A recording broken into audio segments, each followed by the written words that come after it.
All right, folks, welcome. This is Web 3 by 3. I think this is episode 10 of season 2. So we're going to try to give a minute this time around to let people join. But I'm joined as always with my co-hosts, Michelle Peterson Clark, content Hi, marketing everyone. queen, and Mike Neubauer, your ops guy. How's it going? So before we jump into the stories, couple of things. One, this podcast episode is sponsored this week by the Web3 Content Lab, strategic consulting to help any business get Web3 ready. www.contentmarketingqueen.com. So, I see our old friend Linda Ray has joined us. Linda, thank you for joining, as always. We are going to give it one more minute. What's up, geniuses? Linda, we've learned from you that the broadcast doesn't get alerted right away. It looks like you're right. We did test that, or I did anyway. Looks to be about 15 to 20 minutes for good or for ill. So one of the things we were talking about beforehand was the story out in the Wall Street Journal. This is not part of the program, but we're just chit-chatting right now. That job losses, unfortunately, expected from ChatGPT 4. This is from OpenAI's data. They were saying roughly 300 million jobs across US and Europe over the next, I think it was 2 years or so, 3 years, something like some crazy number. So that's unfortunate, but we'll see what happens. We were discussing whether this drives creator economy or not. What do you guys think? Michelle, we'll go with you. Yeah. We were just talking just quickly before about, like I guess with every innovation, there are job losses. So, when trains train lines were put in parts of the country, then, people who had horse and carts and carriages suddenly were less in demand and eventually out of work. And then when the car was invented, people traveled less on trains. So I guess there's a lot of history behind those sorts of things. And while I don't know if that number in terms of jobs will be right or not, but what I know is that this will lead to other things where people can, have jobs with, eventually if we get our act together and, there's not much as much coal production, there's less mine workers, but people might go to work in, factories making solar cells or batteries or like whatever. Yeah. So I don't think in that respect it's any different. And I think it's pretty topical at the moment to say things like, look out, the next beast coming for your job, taking your children's inheritance is going to be, and this at the moment it's AI. Yeah. And whether or not it eventuates as it is, it's certainly not going to happen tomorrow. And, as you've said a few times in your posts on Twitter and LinkedIn this week, Mark, that, there are opportunities for people to create their own businesses or become, solo or, form groups with other people. Like, we've got sales and fintech and operations and marketing by just joining on this channel. Now, if we were, all three of us out of a job because of AI and we had these skills, we might form a company and go ahead and, start offering our services to people, for example, as a collective. People might do that type of thing. But, I think we're going to be another, 3 years to 5 years before we see how it all plays out. Mike, what are your thoughts? I think all these numbers that are being thrown around again after 114 days now are very premature, and it's dangerous because trends and futures are kind of set on these things, right? So it has a real ability to affect the market.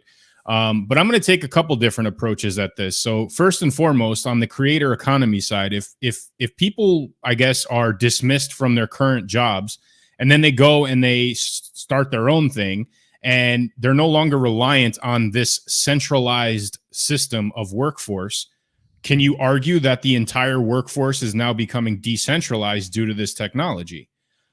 Taking a very Web3 technology example on that, but that's just one way to look at it. The other way to look at it is that the majority of these jobs are not blue collar workers. So society still needs to function. AI, ChatGPT is not driving our goods across the country. They're not working at a port pulling containers off a ship. There's been automation and these types of technology infused in all sorts of different things, from assembly of cars to food processing to manufacturing facilities. Has it cut jobs? Yeah. I mean, most of it is designed for safety. But we're talking about, I guess, positions that are really going to be dependent on the ROI predicated on time, right? So if it takes somebody, a week and a half to come up with an article, and, this AI source can do it in a matter of an hour, now you're talking about this return on investment that makes the most sense for the actual business itself. However, there are going to be, I guess, gray areas where if companies go all in on this out of the gate, they're going to fail. The technology is still very new. It is not completely defined. It is not even completely defined that it could replace the human element in all of these different things. And I think to throw around numbers like that at this stage is very premature. Two quick thoughts from me. Far from perfect. Oh, yeah, that too. To your point, Mike, on the blue collar, white collar. Number one, blue collar workers, if you're a plumber, if you're an electrician, yes, you will not be replaced, but you're damn well going to have your job impacted by AI in terms of everything that goes on around you doing your job, engaging with the customers, following up, back and forths, scheduling, all that bit is AI-able. So there still is a need to learn it. Two is here's where just one comment I forgot to make that I was thinking about, and you mentioned it there, was one of the professions that I would love to see completely replaced by this AI are lawyers. Right? Why can't this artificial intelligence interpret the law the way that it's supposed to, rather than all of these Mickey Mouse different loopholes that these guys figure out and costs hundreds, if not tens of thousands of dollars to do so? So if there's one profession I'd love to see go by the wayside due to AI, it's attorneys and lawyers.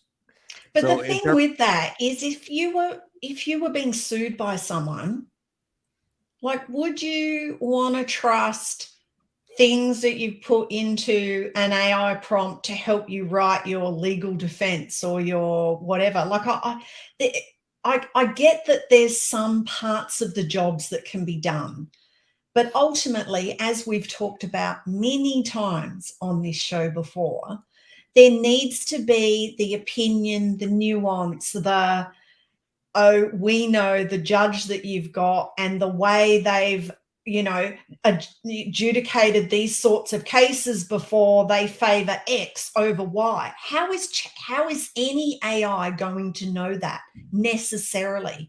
And I wouldn't necessarily know that to ask it, but the lawyer that I've hired or the barrister to, represent me has that information in their head. So there's all those sorts of things that I just can't see how every profession is going to have people eliminated because of it. I would totally invest into a ChatGPT lawyer than some dude in a cheap suit that ends up turning me into a file.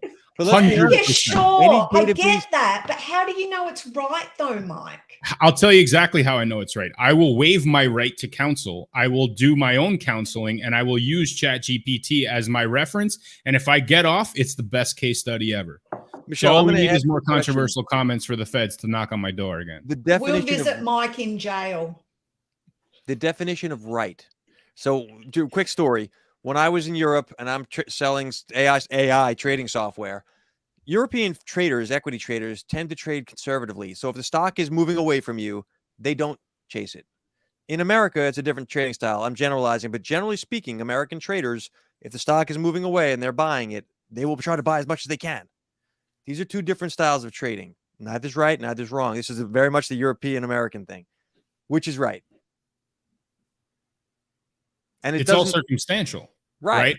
So again, look, Michelle, I don't disagree. Like, hey, I have lunch with this judge every week, so maybe that makes it a little bit different on the personal scale. But if you're talking about the letter of the law, black and white, this is what it's supposed to be. I mean, you got to take the personal human element out of positions like that. All right. I think we've given it a few minutes. I'm going to jump us in if that's okay. This is the episode 10 of season 2, Web 3x3, your weekly insights into the business of Web 3. This week, we're exploring new data that's going to highlight 3 ways that Web 3 is driving tech innovation. Right? There's a whole new generation of technology innovation that is happening. There was an official study convened by Franklin Templeton financial institution, and this is coming to us from CoinDesk. Franklin Templeton sees Web3 driving the next wave of tech innovations. They're saying, number one, business is moving from proprietary networks to open networks. Number two, individuals are gaining more power through the use of digital asset platforms. And number three, assets themselves are moving from tangible to intangible, right? So now we're getting into tokenized securities, things that are digitized, and that's really catching the financial firms pretty flat-footed. So this is, again, the business is changing, the individuals are becoming empowered, and the assets are transforming. I'd love to get thoughts. We'll start with Michelle on this one. What do you think about Franklin Templeton's Web3 explanation of how tech is driving innovation? So did they just look at crypto Twitter when they wrote this article, perhaps? Well, I don't think there was necessarily anything in it that we haven't either talked about before, seen people talk about, heard on a stage at a Web3 conference or whatever. I get that it, is a serious business starting to talk about it, and that's a good thing. And we've talked about that before. Unless these sorts of firms move into this space or start thinking about this space, then it isn't going to get traction and be more mainstream and, have more people come on board and stuff. But I didn't really find anything in it, unless Mike can see from a tech point of view or an operations point of view. I didn't see that there was anything earth-shattering in the revelations that they came out of what they're calling the next mega trend. Just for some context, for those who aren't familiar, Franklin Templeton manages $1.5 trillion of assets. They are a massive company. And in the Wall Street circles, they are known as one of the alternative asset management companies. So they do things like digital securities. And so that's good, but it's not anything that I don't think we've even on this show not talked about before. Mike, what do you think about this? Is it driving innovation? Are they ahead, behind? What do you think? I mean, I think they're behind what we've been discussing. That's for sure. We've kind of brought this up many, many, many moons ago.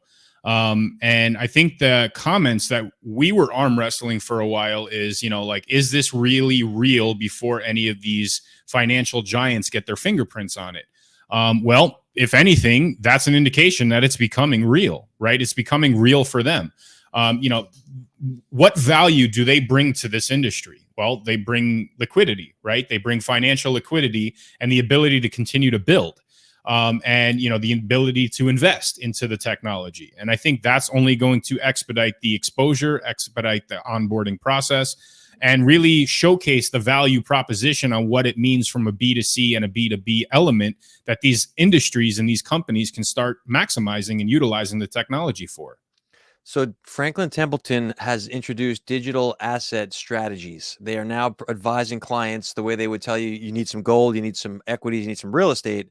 They're also now strategically advising on how you should expose your wealth to digital securities, digital assets. That's a new thing. That's a new thing, but it's also a very dangerous thing. And we've, we keep giving the disclaimer on financial advice and all that crap here, right? So, there's a fine line between digital asset, as in this is a product of my business, and a digital security, which is sort of like an investment into the business. And I think that if they are treading in that water, they either A, know some sort of regulation that's coming into play, or B, they've kind of mapped out and I guess war gamed the different scenarios on how they could potentially get into trouble with some of the clients that they're referring this to, which is a great sign. So right now, the CFTC, the Commodities Futures Trading Commission in the States, this is unrelated to our story, guys, but they're prosecuting, or they're going after, it's Binance. And the CFTC, the regulator, is referencing ETH as a commodity as opposed to a security.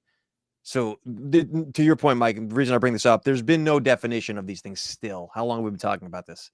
Yeah. And again, as we all just did our corporate taxes, right? So, the as long as they have their hand in the cookie jar on the way that things are moving at this point, obviously FTXs and all these different black eyes on the industry, there's still problems, and they still need to have resolutions to those problems in the form of regulations. But again, that's a very specific part of the industry that literally links liquidity to this blockchain technology, Right. and the tokenomics behind it. What companies do with it, that's where we need to start defining what it is, because there's several projects out there that do not treat it like a security. They treat it like a product on the shelf. And that's no different from you opening up a convenience store and selling Kit Kats. First time Kit Kats come up on this show. I'm going to take us to story number 2 here. This is coming from Financial Express, and there's a platform called CryptoGPT. Talk about a greatest hits. CryptoGPT rendezvous with Web3's AI revolution. So this is basically a story around how there's a new platform that enables you to own the data that is related to your own app usage. You can earn money from selling it at your discretion, your own usage of your own data. So CryptoGPT is basically a layer 2, right? It lets you monetize your AI data as they pitch it, and they claim to be the first technology to merge blockchain and AI. They want to become the dedicated blockchain for AI development. Mike, it seems like you would be the first person we'd start with on this conversation. What do you think? So the last comment you made is really where I would start, and I would really end with the way that this article is written and the topic in and of itself. They want a dedicated blockchain for this. They want a dedicated blockchain for AI. And again, not to toot the horn of Web 3x3, but we've been explaining this for several months now. At some point, the chaos will kind of get organized in a way where, users will have the ability to know what it is they're looking for and where to find it. And what I mean by that is that specific industries, specific technologies, specific solutions will all become dedicated resources on particular chains. That will also help, I guess, fine tune some of the regulatory side of things. Will it be a fine transition? The answer is no. But if there's technology and there's smart contracts dedicated to a specific chain, and those specific smart contracts offer these specific functions that are only relative to those industries, such as an AI integration, that's a step in the right direction. Michelle, what do you think? Well, firstly, I'd like to announce tonight that I'm now going to be content marketing queen GPT, so that everyone will just flock to me, because I'm clearly the best thing that's happened since sliced bread. So that's the first thing. In terms of the technology and that kind of stuff, I leave that mostly up to Mike. There's a few things about this. 90% of the tokens owned by this site are being held by the owners or the people who started it. That's a problem. The identities of the people who own most of those tokens were doxed for a while, and now they're not. So that means that if the majority of people come in now looking at the site, they don't know who's running it. There's no basis. And that's very crypto bro behavior. So if they want to be treated like a serious business in this space, they can't do that. So I have to go ahead, please. Go on. Continue. No, go on. I agree with you. The crypto bro, the back of my hairs just on my neck are standing when I hear they've got crypto, GPT, and AI rolled in together. They're missing a puppy's bacon and chocolate, right? Like they pretty much, this was an old company, Long Island Iced Tea. They made iced teas. They renamed themselves to Long Island Blockchain. They continued to make iced teas, and the stock went to the moon. Famously, the guy sold it, and it's a legal problem. My point is, this has elements of that whole NFT monkey ape thing, and I don't like it. Well, maybe they should have been crypto ape GPT. But I do like the concept of owning your own app data and being able to sell that. Like there is a need there. That's very speculative. That's again, I think, playing with word salads and just kind of pulling on strings that people are, like, I guess, accustomed to want to avoid right now, meaning like avoid having their data sold. So this is kind of like just sort of a slogan that I suppose would help promote them. I would love to see how the intricacies and that particular technology is actually bought and sold. So as a quick reminder, go ahead, Michelle, you're going to say something. No, I was going to say, look, I agree with that. I think that if they want to be taken seriously, then they need to actually act like a serious business and talk about how they're doing it and why they're doing it, and not, talk about who they are and all of that kind of stuff. Like it just, I don't know, don't sue us, but it just smacks of a rug pull in the making. So on that note, I'll remind everyone that this is a business conversation and nothing here is meant to be investment advice or any type of financial guidance. So please do your own research. I will also remind people that if you do find value, please follow us on LinkedIn. Web3x3 is our LinkedIn page. We are on our march to get one more follower. So our story number 3 comes to us. This is coming out of CoinDesk. This is a return to a concept. We visited this a couple of times already, but Amazon has been rumored to be entering the Web3 space repeatedly. And so apparently something happened a few days ago to one of the CoinDesk editors. True story. They wrote an article about it. Amazon NFT plans revealed in a receipt. An automated renewal for Amazon Prime Video revealed the existence of a digital token that will be on Amazon's platform. This went to a CoinDesk editor again. And so NFTs will be connected to Amazon Prime subscription renewals. And the rumored launch date for this was always going to be April 24th. So we're about a month away, 3 weeks.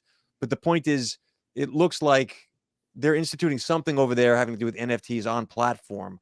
I think we've chatted about this several times. I'd love to hear the updated thoughts. Mike, we'll start with you. Oh, can I just jump in quickly first and say, just because Mark said an article was written about it means it's true, actually doesn't mean it's true. But anyway. Well, this actually happened. The gentleman. Did it? Yeah, I know. Look, that's a fair point. Didn't see it with my own eyes, but apparently, what's the word they use in the news? Allegedly. Allegedly. He received a receipt on his email, and at the bottom of it, it had a clickable link that didn't work to Amazon's platform for NFTs. Well, not much in the email worked. Anyway, sorry, Mike. Go ahead, Mike. Yeah. We want to hear your thoughts. The Amazon algorithm is extremely complex as it is. So I find it very difficult to believe that they would be able to roll out some sort of an NFT integration, especially when it's involving other products, in a month. I think, we discussed last time, and I could be wrong on this, but what I read is that they're launching it on Avalanche. So, any of the NFTs or any of the tokens associated with that linked to actual products, there would still need to be some connectivity to a digital wallet. And I don't see how, unless it's already embedded in their reseller platform, which, again, that link was supposed to divert people to, and it's not live yet, unless there's a system in place that can currently get that, bridge, that gap bridged. I don't see how any particular reseller is going to be able to initiate an NFT token and link it to any other products that are on Amazon. And surely this has to be, if it is something like that, surely this has to be at that level of Reddit's digital picture thing, where no one actually has a wallet, all that kind of stuff. Do you know what I mean? Like, just try changing a picture of a product that's sold on Amazon. Just an image. I know. It takes weeks. I mean, they're going to roll out a Web3 integration in a month. Like, I'd be impressed. To be fair, I think that they would have been working on this longer than a month. The leaking has been a month. Well, we've been talking about this for quite some time. And listen, we're talking about 2 months, Mike. We've been discussing it. Yeah, I'm all for it. I think, again, if they can break into the space and if they can onboard more people, it opens the doors for some of these people that have been building throughout this whole, dark age of where we're at, to really shed light on some of those projects. And look, there's a lot of great projects, a lot of great business ideas that have generated the technology already. And this is only going to kind of push that through the door if it's done correctly. Now, if they launch it and it blows up in everyone's face, then then that's another problem that either A, they're going to point the finger at the technology and then, you know, bash it, or they're just going to have to eat the attempt on trying it. And, you know, we've seen, I mean, there was quite a few different articles this week about companies trying to scrap their metaverse and scrap their Web3 side of things. Like, you know, it's going to be interesting to see how it plays out. My estimation is they're going to roll it out slow. They're going to make a lot of mistakes along the way, and it's not going to launch on April 24th. Interesting. So, and you know, the other thing I think too, and something that I've been noticing and being more conscious of, is that the babies in the space, those who have never run a business, you know, don't necessarily have large real life responsibilities. So spouses, children, those kind of things, they're very impatient. And that's why you see all of the crypto bros from last year now becoming ChatGPT experts, because they're impatient, because they want to be on the bandwagon of the next big thing. And next year it'll be something else. this is just FUD, Michelle. Yeah. And the thing is, though, that businesses like Amazon, and we've talked about this before, they're a Web2 unicorn. Let me tell you, they want to be a Web3 unicorn as well. Now, for the first 3 years, or no, the first 5 years of Amazon, they only sold books. For the next 3 years, they only sold books and DVDs. That's 8 years of 2 things, not 2 products, but 2 things. They got so bloody good at it that now they sell everything. That's the model. Okay. So they are going now, whether or not they come out on April 24th or whatever, they might come out with something that might be this much of Web3 on the 24th of April. And then over the next year, 2 years, 3 years, 5 years, they will add this much more and this much more and this much more. And then eventually one day we'll go, hey, shit, Amazon are doing everything. They've got the full gambit now in Web3. How did that happen? And it was incremental, and it was planned, and it was thoughtful, and they did it right, and they learned from mistakes and all of that. So that's what the, sorry. No, please continue. And that's what the current group of people in Web3 don't have the patience for. Interesting points. I agree with everything you say. I don't think that anyone argues that there's an impatience element in the get rich quick thing of AI right now. ChatGPT is full of the bros. But what I was going to add was that there's a theme here. There's another household name that's come across the desk of unsubstantiated allegations. Disney accidentally promoting a cryptocurrency. This is an article around Disney is promoting Tron, their new ride. The light cycles, the light cycle ride officially opens April 4th at Magic Kingdom. Anyway, at an event for vacation club owners, the actors there promoting it were wearing T-shirts with the crypto logo for Tron the crypto. So was it a tongue-in-cheek thing, or are they rolling out something with crypto? My guess is likely not, and I'll get your thoughts on it. But my point is, we're starting to see big names mentioned in the same sentence as crypto. I think it's grasping at straws. I think those are the same people that would mistake Taco Bell for a Mexican telephone company. So I'm not looking too much into it. I know damn well that if Disney has their fingerprints on Tron, the token, they would be able to manipulate the hell out of it. So be cautious. Again, no financial advice here, but don't look too much into it. This could easily have been somebody, hey, go out and buy a shirt so we all look the same. And they found one that says Tron. And it's like, oh, okay, cool. Yeah, I don't know. Michelle, what do you think? And I agree with that. I think that what's the Casablanca saying, of all the gin joints in the world? Well, of all the crypto blockchains in the world, they walked into mine by wearing the T-shirt. I think, I don't know. If Disney were to go into blockchain, just like we talked about Amazon, they would either create their own or just gobble up someone else. And I don't think it's going to be Tron. Disney, I would bet every dollar I have they're going into like NFTs is up their alley, right? They are the entertainment capital company of the world. Yes, Yes. but I also feel like they would be very hesitant in shifting the ownership of certain assets and digital assets and rights to those assets to the customer. They are notorious for going to war with people over assets. I don't disagree with you, Mike, but remember Bob Iger knows his Web3 space. Like there's money here. We all know this. Yeah. Web3 and NFTs are, they could be mutually exclusive. Fair point. Fair point.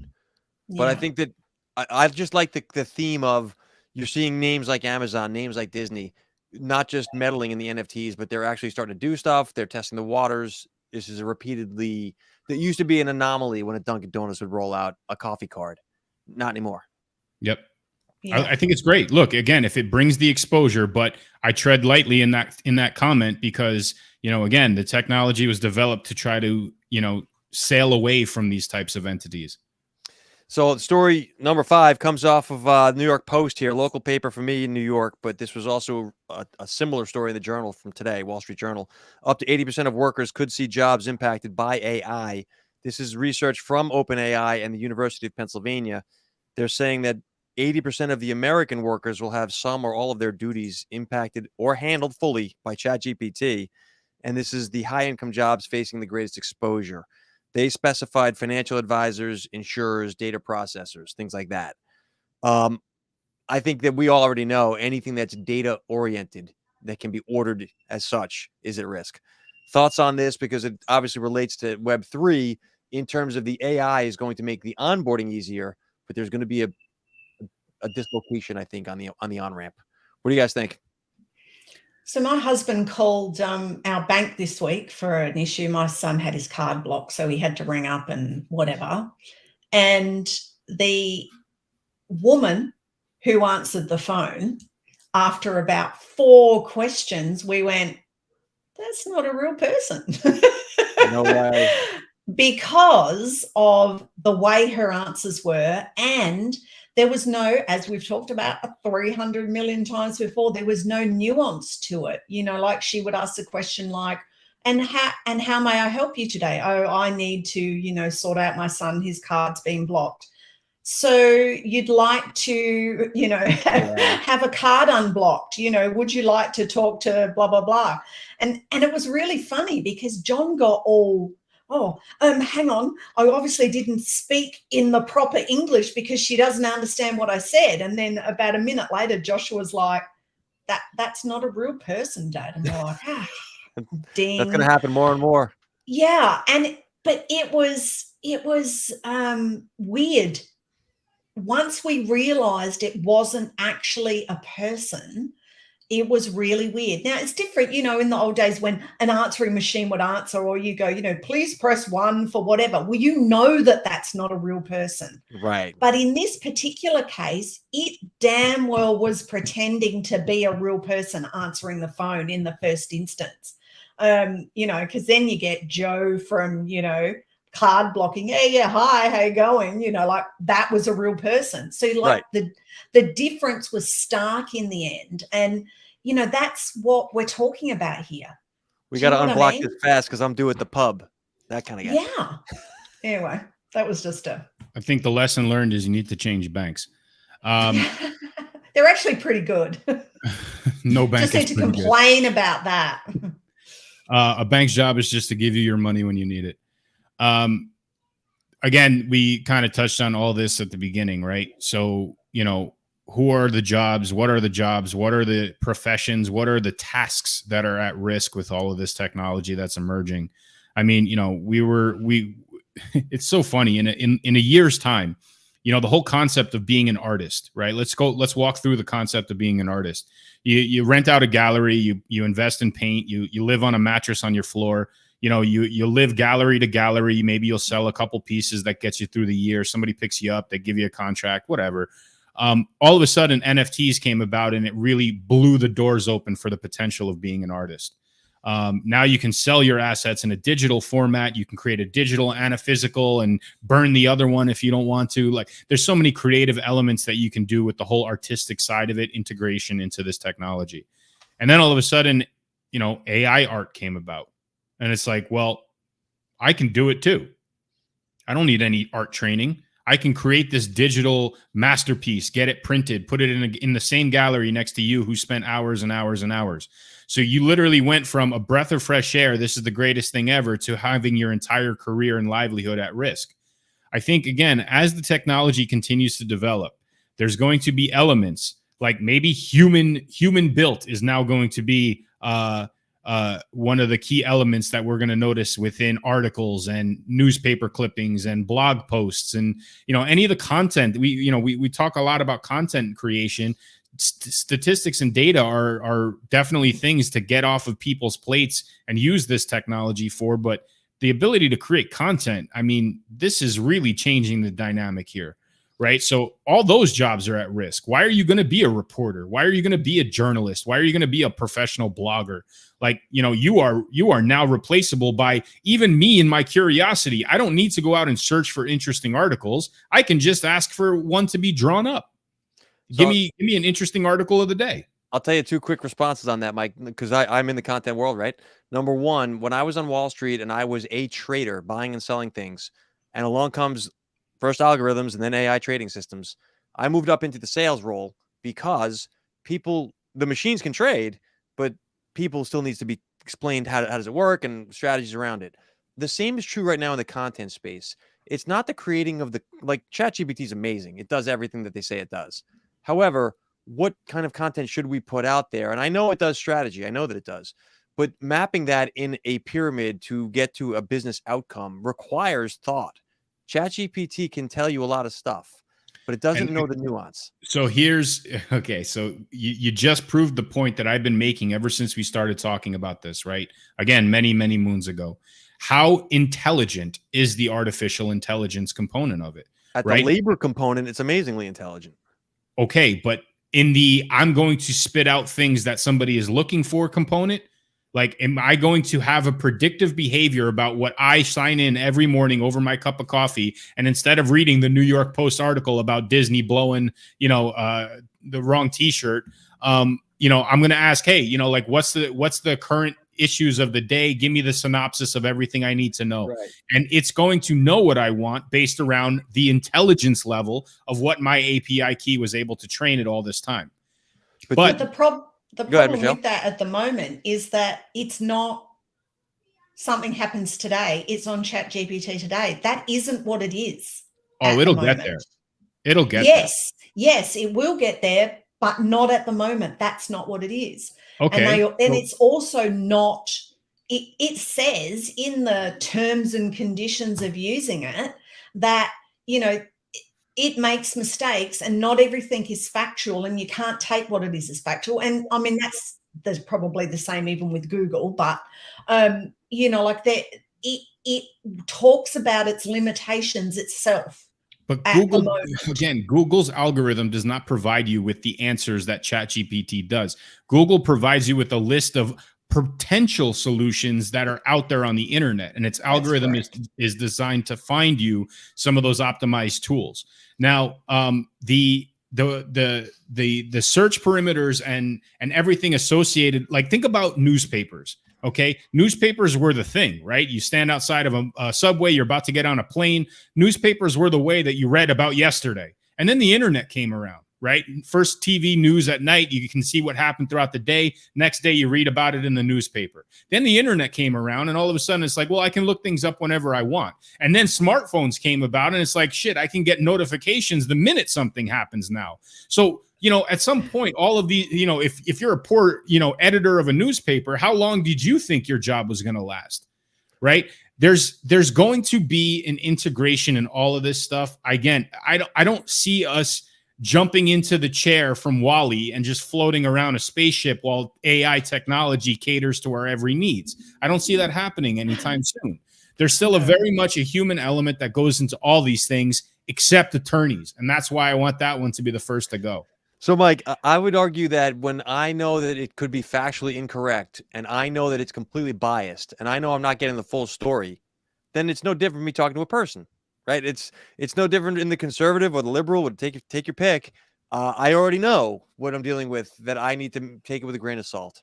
And I think that people are still looking at it as, in Google's case, it's not biased in the old way Google worked, because I still get to decide which of these 20 responses on page 1 do I want to do. By the way, there is no more page 1. So there's a human decision-making process that's been removed with the AI. I get your point, but I do think that there'll be a new level of job, let's call it the editorial oversight job of every other job that used to exist. And then that requires the skill set of you have to know how to do the thing to oversee the thing. If the tool is a hammer, and then everything looks like a nail, right? You need to treat the tool in its corresponding path. Whatever you need the tool to do, treat it as a tool, not the end result, not the be all end all. I want it to be the interpretation of the law as it is, not with any bias, right? I want the tool to assist in me helping write that article. That's how these jobs get saved. That's how, you evolve from a pen and paper to a typewriter to a computer in order to write that article for the New York Post, right? Like, you use these tools. Yes, does it expedite the work process? Absolutely. But again, I still feel that over time, there will be a select few people who use this as gospel truth, right? That point to this and say, well, ChatGPT said it, so it must be true. There's going to be kids that write papers on it, submit it to schools, and graduate with honors, and they don't know how to add. Like, all of these things are really going to happen, and they will be the outliers. But I think, again, in society, we have to look at the generalities of things. And I think in the generalities of things, if you're working on a factory line and something goes down and you have the ability to use this tool to figure out a way to expedite the repair of whatever went down, instead of waiting for the repairman to finish his lunch break, get his toolbox, come over. Like, there's different things that this tool could be used for in this current application as well. And I think if we start training our mindset that this is only designed to assist us rather than replace us, I think it'll go further. I agree with you. I think that people are starting to recognize there's more nuance to it than they realized. And starting with the data sets, people are realizing right now, well, wait a minute. I'm working with clients in the fintech world, financial organizations, who are very nervous about putting proprietary data into ChatGPT because it would make their jobs easier, sure, but who's looking at that? It's on the database in Silicon Valley now. So yes, I think people are starting to figure that out. I have a little more faith in humanity than I think you do, Mike, but I agree. I don't think you're wrong, but I think I'm very pro people. I'm very anti ChatGPT. I think we get there sooner than you think. I think too, though, that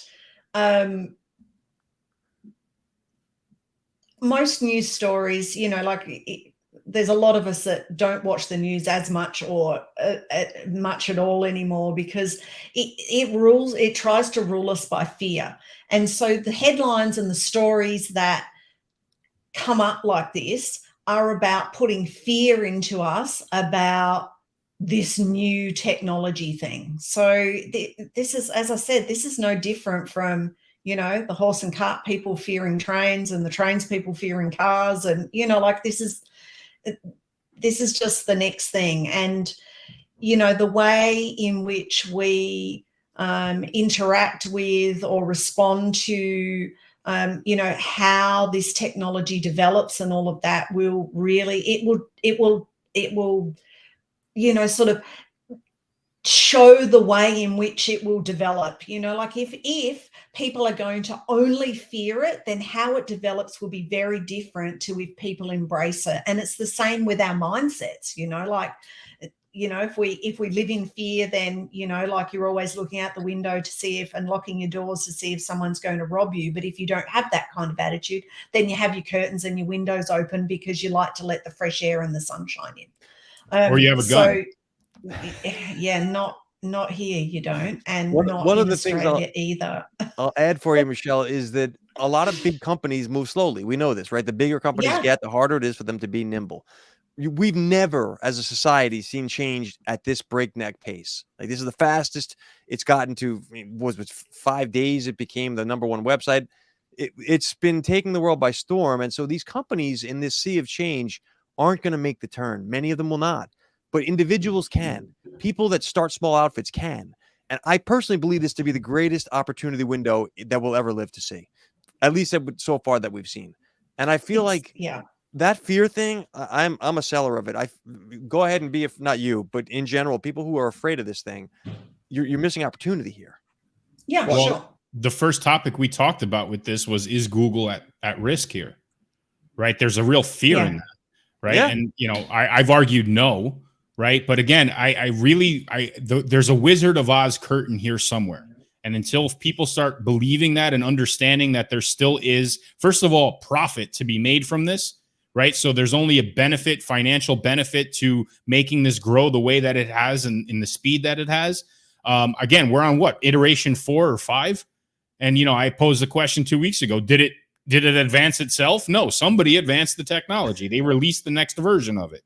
So we need to, again, realize that this is nothing more than a next technology iteration and a tool that's designed to help people in specific ways.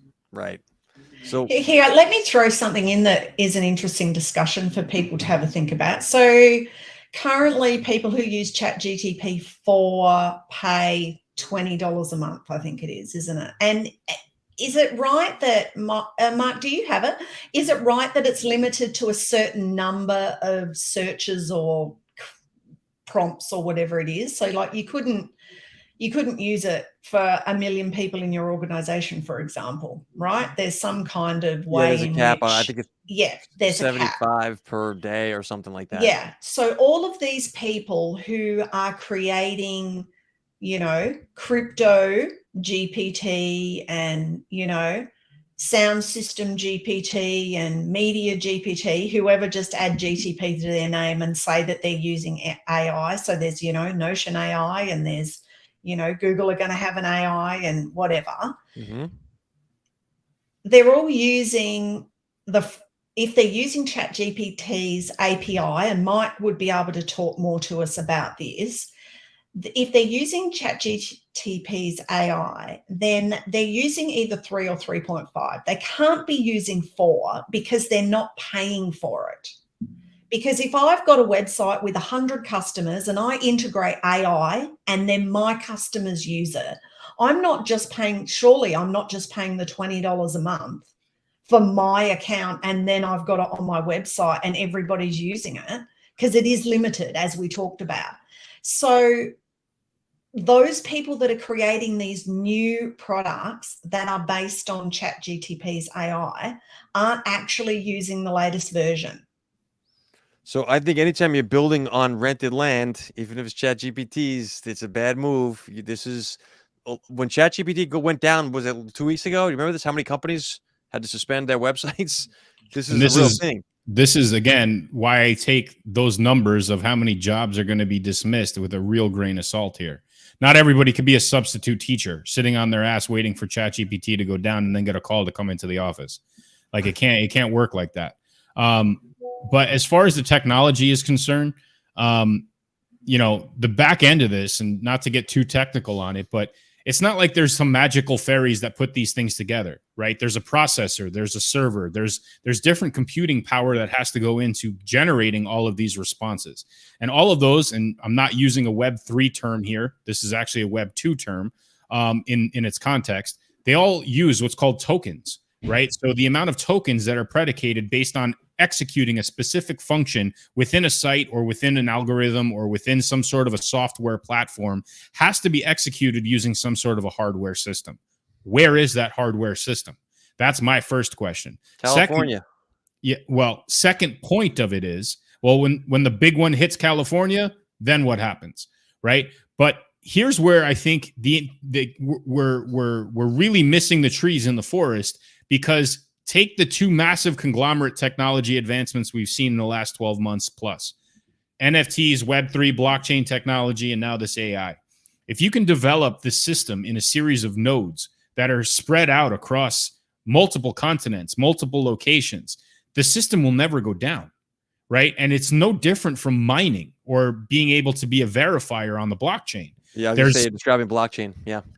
If you utilize the blockchain technology element to run some of these high processors, you can maximize tremendously on the amount of usage that's put forth in given regions at given times. I'm willing to bet that at 2:30 in the morning on the East Coast of the United States, ChatGPT doesn't really get that many hits. Maybe from people who can't sleep, but I'm willing to bet that there's peak hours in all of these different areas. And if these nodes can somehow relieve some of the pressure off of that, I think you're going to see a much more effective system, a much more decentralized system. And if it all utilizes the same open source AI, it's no different from creating your own blockchain. So if I use ChatGPT before 11 a.m. UTC, then I can always get on all the time. If I try and use it at 4 or 5 p.m. when the US is awake, then there's always issues. So yes, you're right about that, Mike. Yeah. How often, like in a weekly time span, like do you have the browser open on your computer 24/7? Like, do you find yourself using it every hour on the hour? I don't use it every hour on the Mark? hour, no. Nope. Okay, I use it maybe if I'm lucky 5-6 times a week. You know, I mean, and again, maybe it's because like I'm involved in so many other things that I know it doesn't necessarily have my trust in order to, assist with it at this point. But if I were developing anything like, text copy, or, generating, some sort of an article or description based around a series of bullet points, that's my primary use function of it at this moment. If I wanted to figure out some sort of a premise or a code, I would kind of use it as a reference and then expand on it from there. But it's not my go-to source. It's not my, Encyclopedia Britannica at this point, right? Like back in the day. So again, maybe that's me being stubborn in trying to utilize what I know it has the ability to do right now. But I feel like if I'm constantly trying to train it, I can easily just get the job done, right? Like I don't need to rely on that at this point.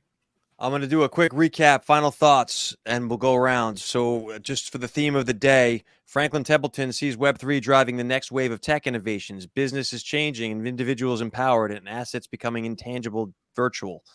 CryptoGPT, new platform looking to revolutionize how you can sell your data on a dedicated blockchain for AI.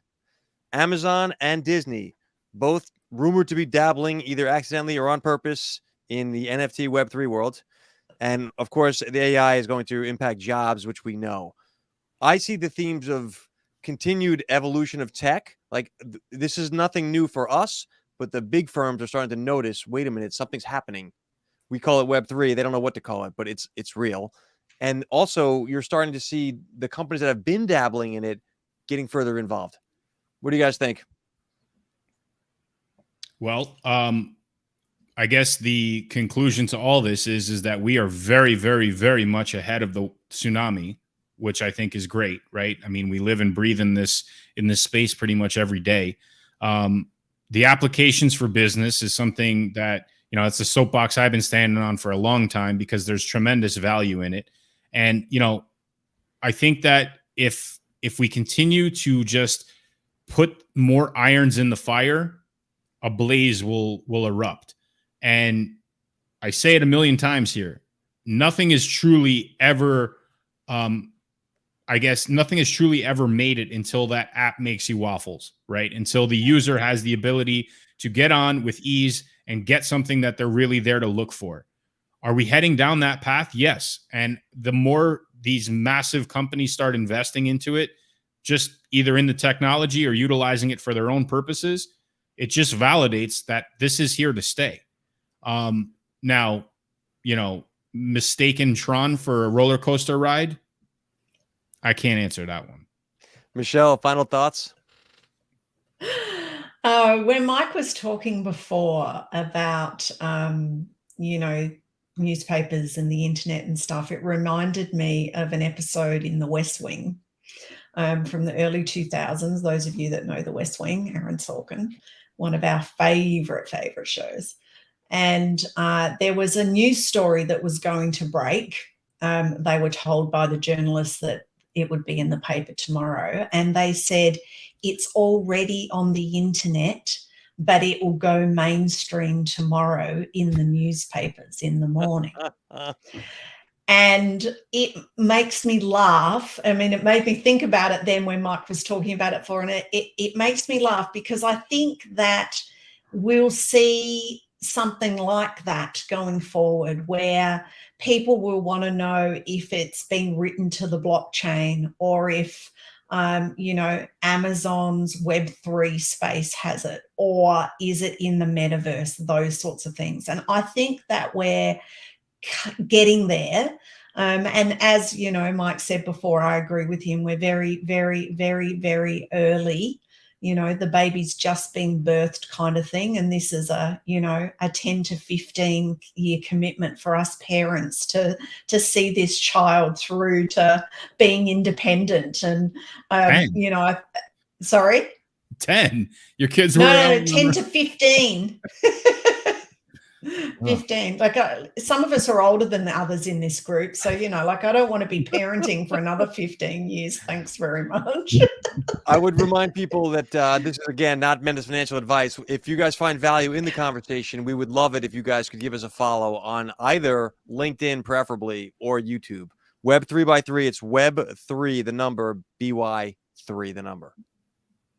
I'm going to say thank you to everyone as always. This has been great. Linda has been a regular here. It's good to see your face again. Sorry we couldn't take the questions directly off of LinkedIn. We're working on integrating spaces for next week. So we'll be back to that, hopefully. I'm going to thank Mike and Michelle, as always, for the cogent insights and feedback. And good to talk to you all again. Final sign-offs. Mike, any last words? Nope. Michelle? Let's keep building. Bye. Good luck, everybody. See you next week. Peace.